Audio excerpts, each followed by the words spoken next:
Psychology in Seattle. So, Bob, I was looking at different things on the internet before you came over, just to see what we would talk about.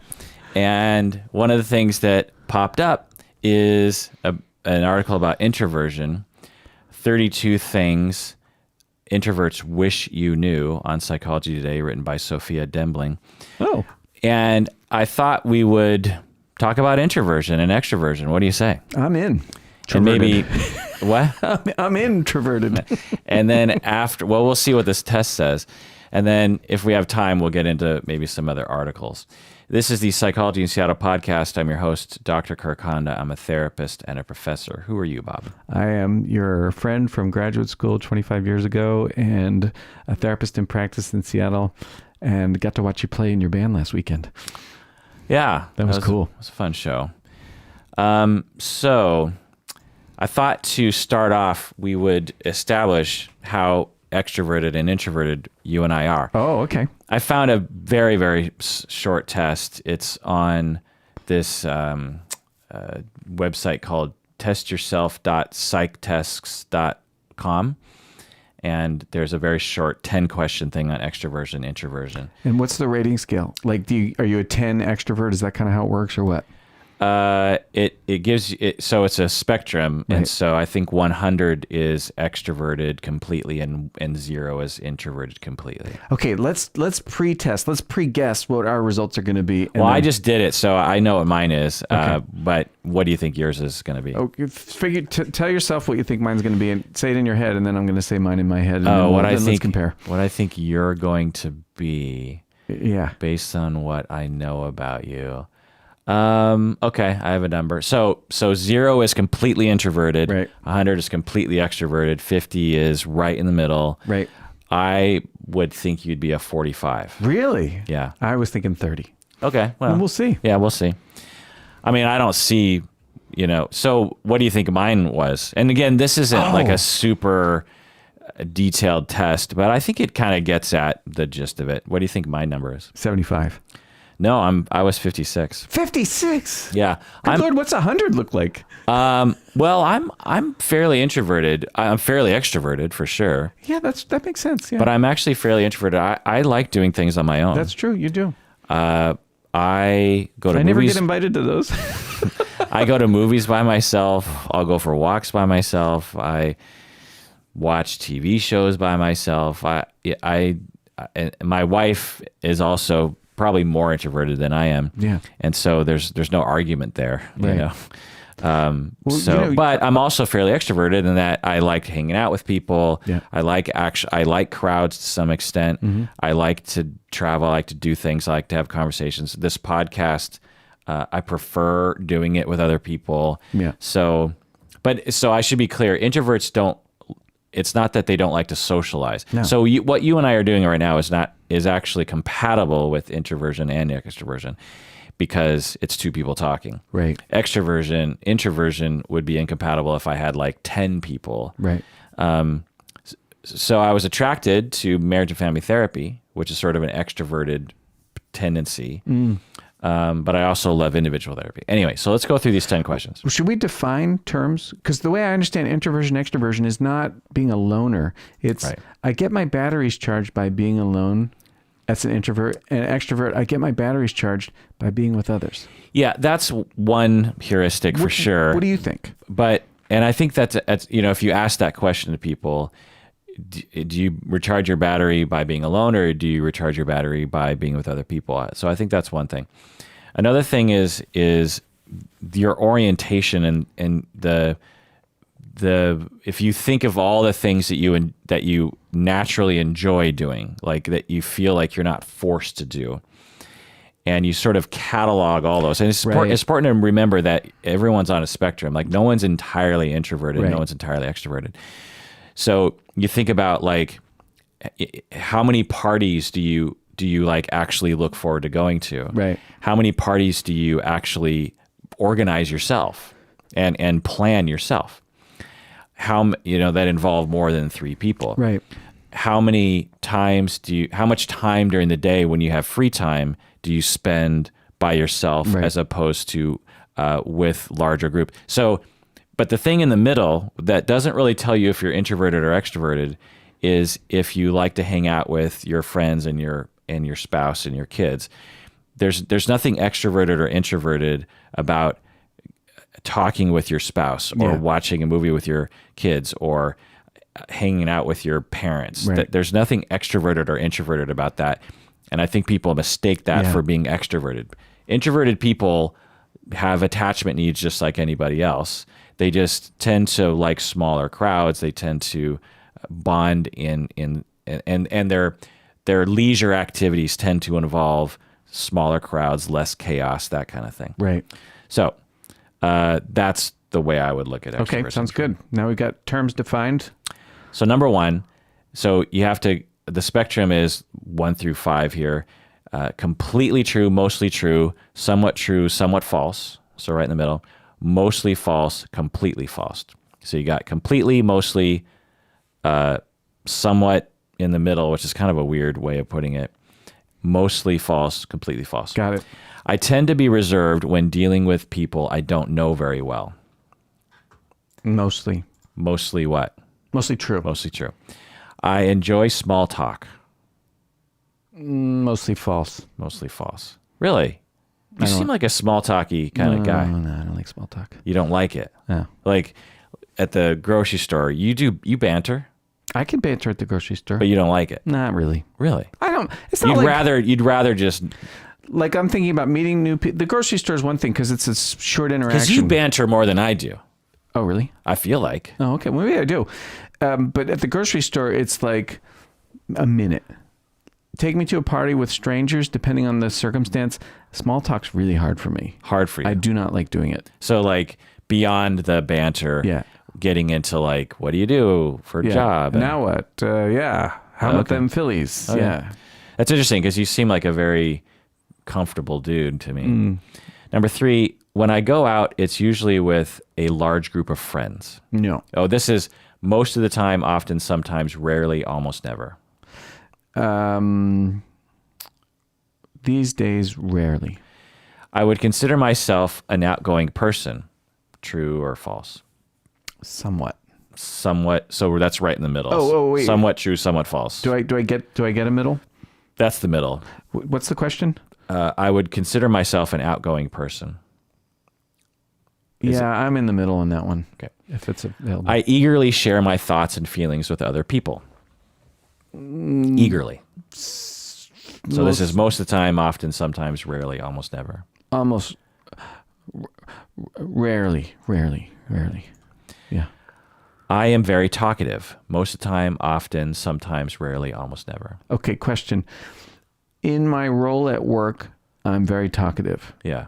In other parts of my life, I'm not. I think you average everything out because you are attracted to a job because you could choose not to do those things. You could also choose to be a very untalkative person. That's true. At work. Okay. So I think it's average out. Average out. Yeah. Because if you're super introverted, you wouldn't be a therapist who did that kind of work. Do you know what I mean? Yeah.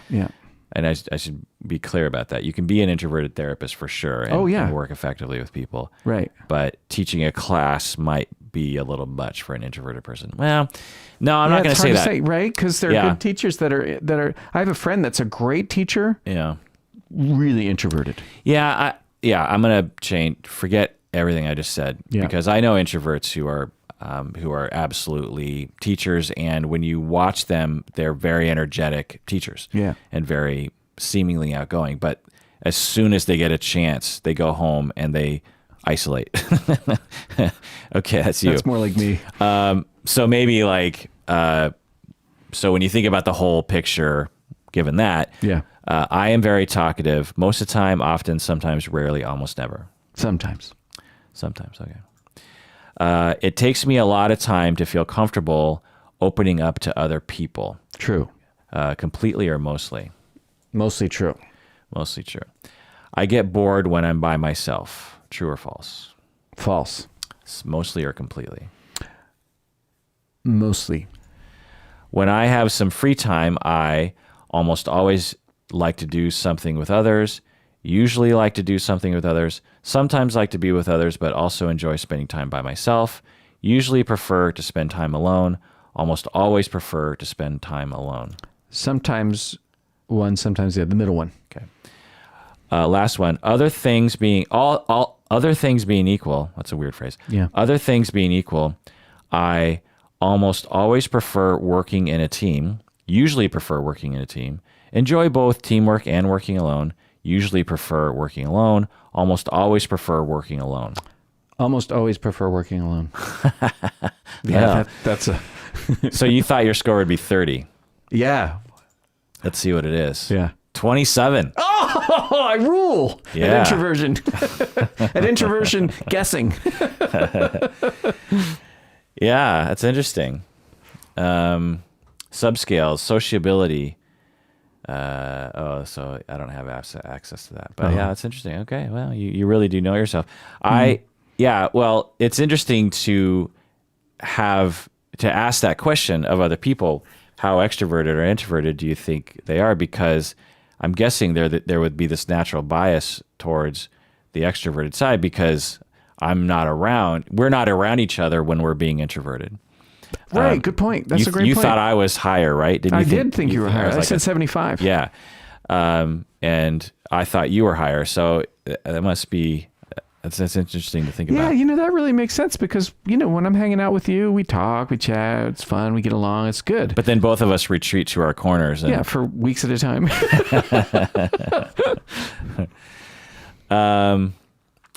So I got to this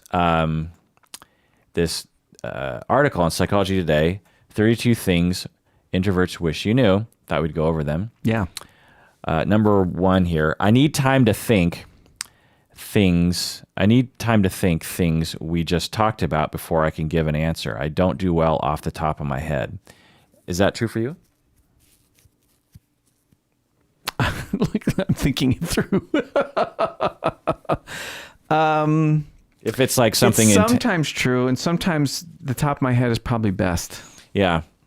So the other thing I'll say is that whenever we're talking about human personality, we have to recognize that this isn't like defining the difference between a helium atom and a hydrogen atom. Right. Those are discrete things that are factually distinct. There's no overlap. As soon as you lose a proton, you are now a hydrogen atom. And so you can't... Stop putting me in a box, Kirk. You can't... It's not like think and even if you are a 27, other 27s will be different. Yeah. Because human personalities are so variable. We're only, through these tests, approximating something that doesn't really give you an understanding of someone completely. You have to take if you really want to understand someone, it's just a starting off point. Right. That every moment does not have to be filled with chatter. Is that true for you? Oh, yeah. Like if you're with someone, it's like, look, it's cool if we just sit here in silence. Is that something you find other people don't really get about you?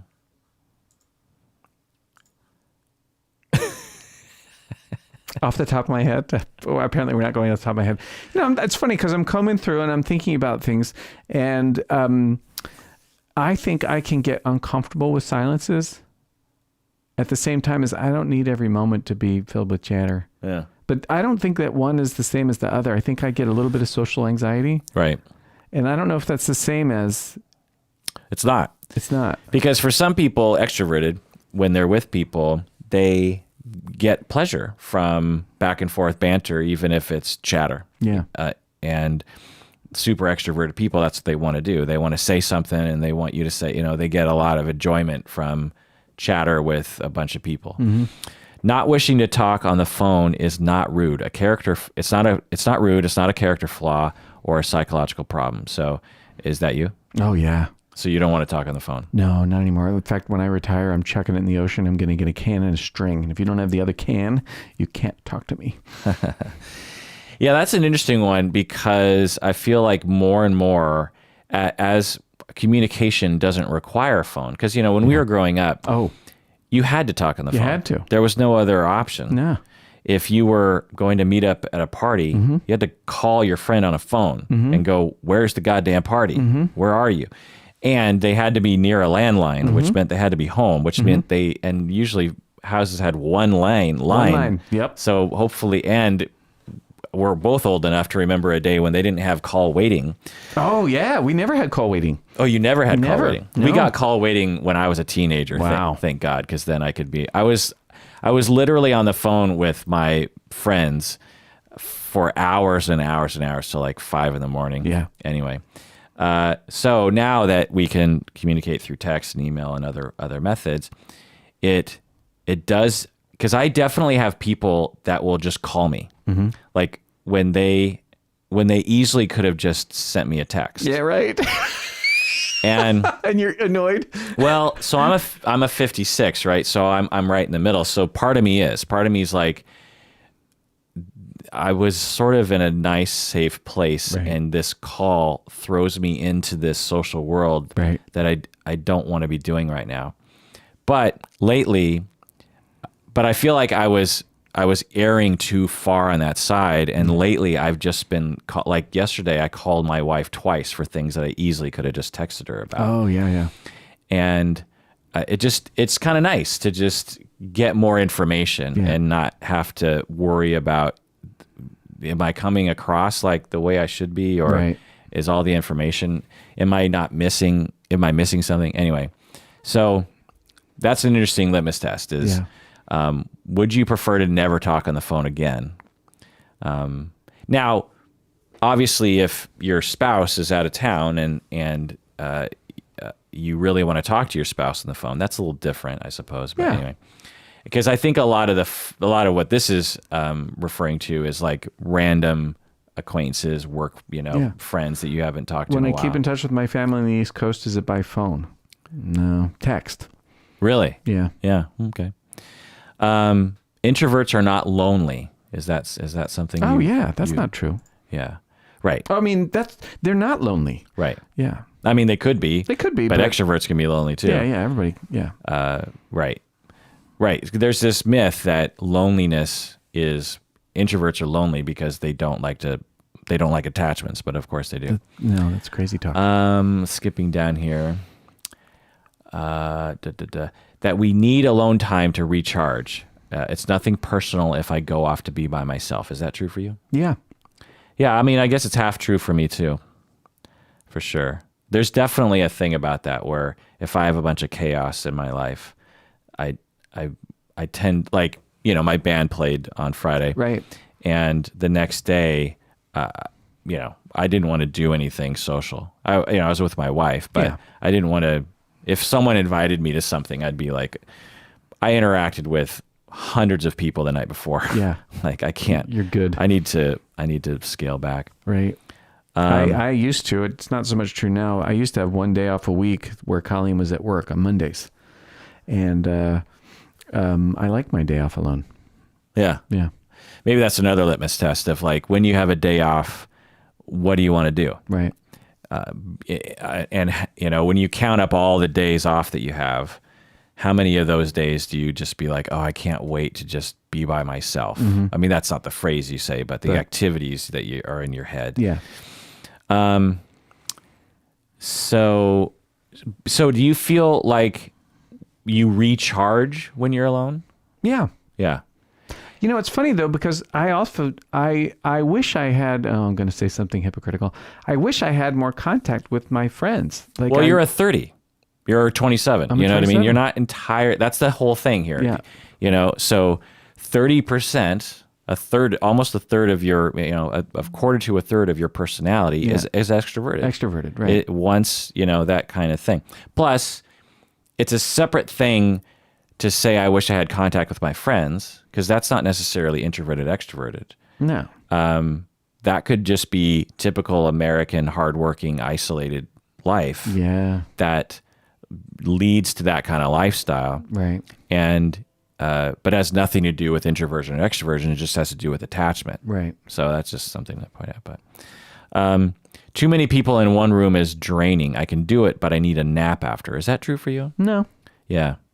because I don't find you, but I guess I don't see you after partying During the and nap. stuff. Yeah.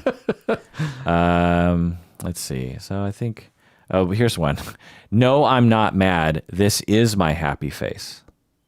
What does that mean? Yeah. Well, so they're saying that introverts might have resting bitchy face, I guess, Oh.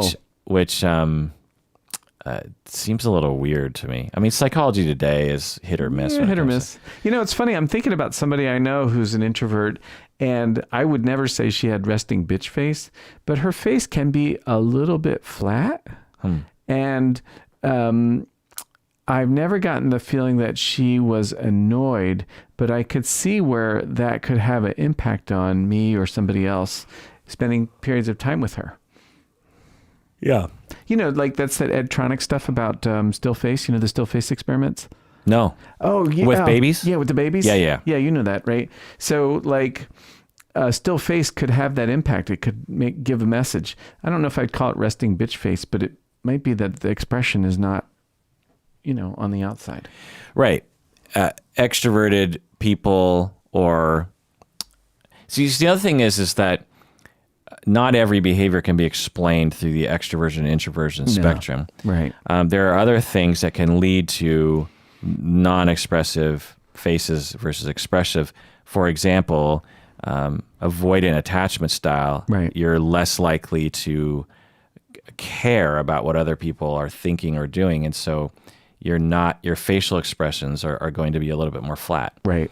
Whereas when you're more preoccupied with other people, you're much more engaged in their face, and you want to communicate with your face what you're feeling, because you really want them to know, because you're worried that you're going to be ignored and forgotten, so you really have to express yourself. It's interesting, as a teacher, I see a lot of faces all day long, and a lot of reactions because I'm scanning the crowd. Right. And pretty quickly, I can tell who are the preoccupied people in the crowd. Because their face is so expressive. Uh-huh. And they can't hide anything about, even if they try, they can't really hide what they're feeling on the inside. And they just learned that when they were young, that if they didn't make it known, then no one would know. So yeah, there's some other dumb ones here. Here's one, and we'll end with this one. Don't talk to me at breakfast. I have a whole night of thoughts to process. Is that true for you? No. Yeah, it's kind of dumb. That's a dumb one. Yeah. That they needed 32, and I guess they got it. Well, there's a lot of other dumb ones here too. Like, but I don't know. Some of them seem okay. Psychology today is really hit or miss. I like psychology today, but boy, it sure can miss. Yeah. So in the last 15 minutes are here. Let's go over a couple other articles on Psychology Today. All right. There is no I in love, written by Mark Travers, PhD. And what they talk about here is that attachment style is So they did a lab experiment. They would test in the participants' attachment style, and then they would ask them to talk about their relationships, and then they coded how many times they used the word I as opposed to we, and romantic experiences. So they interviewed people like, tell me about your experiences with romantic relationships. Right. And I suspect these are all like,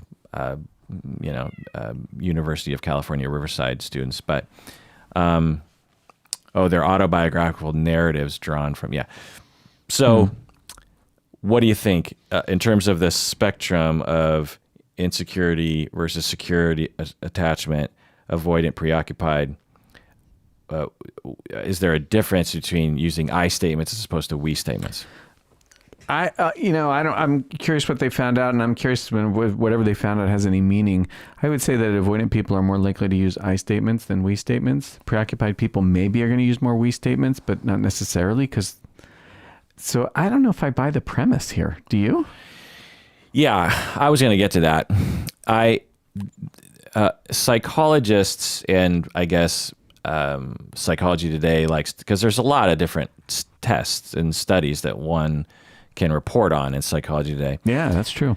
But there's something about narcissism that is very fascinating to people on the internet. I think a lot of people have been hurt by what they would term as selfish behavior by other people. Sure. And then they want to blow that up into some diagnosis of narcissism. All right. So I think there's a little bit of that here, and also we like to reduce things to these very small things. Yeah. As a way of being able to talk about it, but also as a way of being able to detect in other people. Right. And to think about, it's a very easy thing to do. Like when I talk about my wife, how often do I use the word I as opposed to we?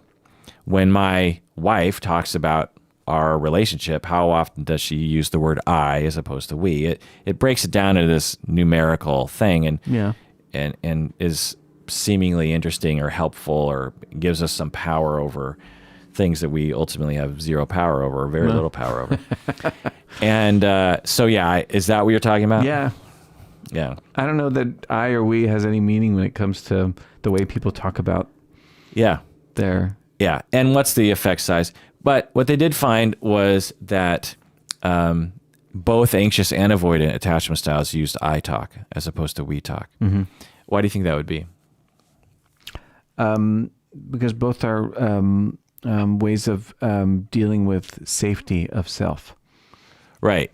Exactly. So that's what I thought too, was that when you're securely attached and you generally are oriented that way towards other people, then you're less worried, and that's the whole thing. You're less worried about being rejected. You're less worried about losing someone. You're less worried about being hurt by that person. You're more trusting. And there's going to be a natural gravitation towards using both I statements and we statements. Okay. All right. I'm starting to buy the premise here. This makes sense to me. Well, okay. And then if you're insecure, you're more defended, as you were saying, and more concerned with, oh shit, am I going to get hurt? Am I going to do this? And you orient yourself more around your internal experiences, or the things you're experiencing and that you are judging of other people. And you're going to use more statements like more I and me statements as opposed to we statements.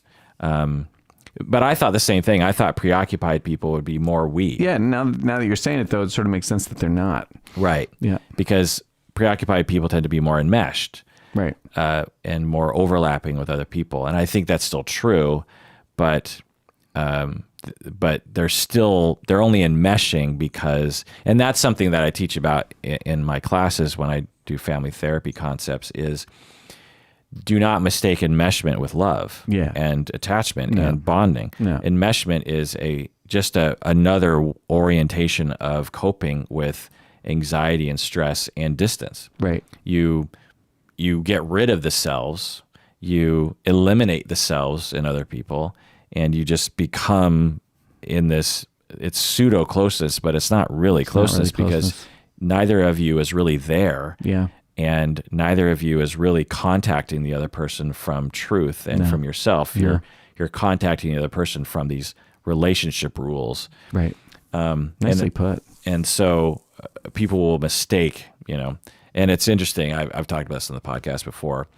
So I teach family of origin to first quarter students, and avoidant people are very quick to recognize that they're avoidant. Mm-hmm. They'll be like, yeah, I feel lonely. I'm pretty distant. Right. I wish I had more closeness in my life, and I can see that.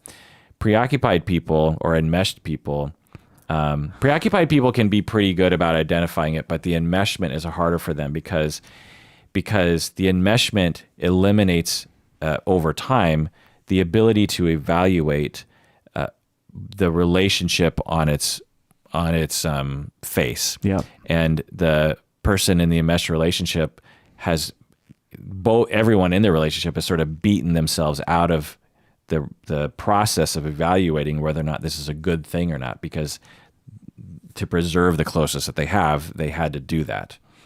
And so Right. it takes until the end of the quarter for those people to recognize that kind of thing. So cool. Yeah, it's really interesting.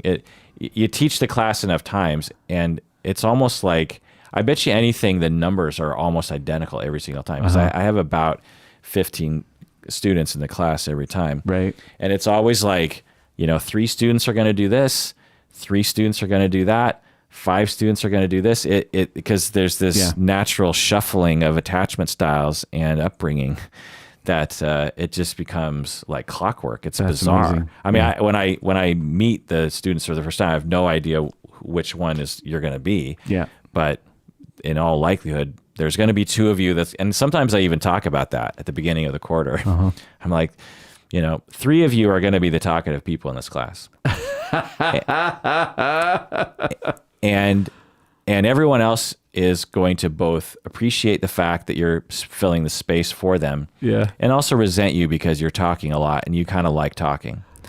But it's likely that you grew up in a world where you had to do that in order to have contact with other people, and you were encouraged to do that, and you kind of learn that in your family. There's reasons why you're going. I don't know which one of you, and I might even point to someone and say, like, I bet you're one of them. I can tell already, like you have a thing, and you just make it out in the open. Right. Like there's nothing wrong with that. Let's recognize it. That's great, because actually you're just in the statement of that, you're actually orienting people to family of origin. Yeah. Like, this is what you learn to do. Right. And it's going to show up right here in this room where your family isn't around. Right. Oh, nice. And another 3 of you are going to hate those people because you had a very talkative, overbearing, narcissistic family member who eliminated your space. Fucking sweet. And you're going to slowly hate that person. What a great validation. Let's go on to another article here. How much improvement can I expect from psychotherapy? Also on Psychology Today by Michael Scheringa. So they did this study in 2005 on Vietnam combat vets with PTSD. And they, right away there's a problem because they're like, how much can I expect to get from psychotherapy? And then they do a study on PTSD, which is like, okay, that's probably 0.3% of the people who go to therapy, and particularly combat vets. We're talking about a very specific population. And Vietnam combat vets is even more specific, and that was a war that America had a hard time with. And so the combat vets from Vietnam had a different experience than the World War II combat vets and the Korean War combat vets, and probably the current war vets. Wars, whatever vets. you want to call them. Yeah.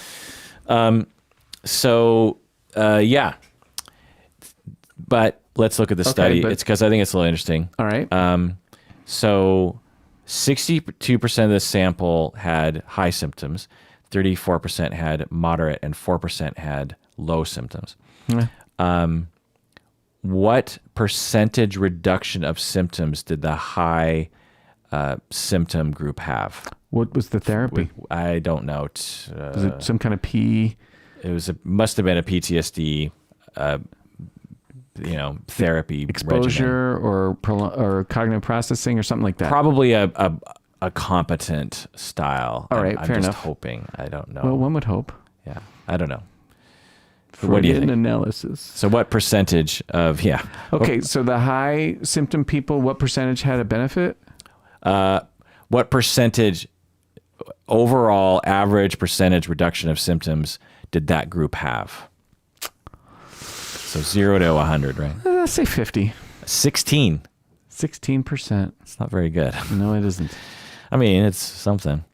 So for the moderate group, this is a third of the group in terms of their symptoms. What percentage reduction of symptoms as an average, did they have? I'm not going to say 50. Yeah. I would say 25. 10. 10%. Even less. Wow, listen to me. Yeah. I sound like an optimist. Sound like a therapist who believes in what you do. Right. And for those who had low symptoms, there was no average reduction in their PTSD symptoms. It ain't broke, it didn't get fixed. Yeah. I mean, maybe this is an indictment on the particular style of therapy that they were using. I don't know. But then, of course, they start going into quote-unquote evidence-based therapy and stuff. And Anyway, let's go on. Well, if there's anything we learn from that study, we learn I better go just deliver pizza. Yeah. So let's end with one thing here. Another Psychology Today. 4 ways to cope with stress you likely haven't thought of by Allison Boynes. Number 1, talk it over with someone you don't know well. Is that good advice?